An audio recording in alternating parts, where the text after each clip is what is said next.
Pandharpur education society संचलित Pancharatna English medium school Pandharpur Nagpanchami निमित्त विद्यार्थ्यांचा जल्लोष आज दिनांक 18/8/2026 मंगळवार रोजी प्रशालेमध्ये जुनं ते सोनं या म्हणीप्रमाणे इंग्रजी माध्यम असूनही नागपंचमीचा सण अतिशय जल्लोषात साजरा करण्यात आला।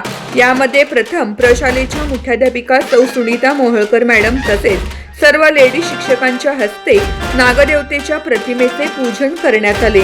यामध्ये जवळजवळ 230 विद्यार्थिनी सहभागी झाल्या होत्या। मुली पारंपरिक वेशभूषेत आल्या होत्या। मुलींनी पंचमीच्या गाण्यावर फेर धरले तसेच पंचमीचे खेळ फुगडी झिम्मा असे अनेक खेळ अगदी आनंदात खेळले। तसेच सर्व महिला शिक्षकांनीही पंचमीचे खेळ अगदी आनंदात खेळले। यासाठी प्रशालेच्या सर्व शिक्षकांनी परिश्रम घेतले। त्यामध्ये सौ काळे, सौ जगताप, सौ जाधव, सौ कोरे, सौ शिंदे, सौ गुरकर, सौ चोबे, सौ हुत्ते, सौ विरकर, सौ शहा, सौ कांबळे, क्षितिज मोहोळकर, पृथ्वीराज पाटील होते।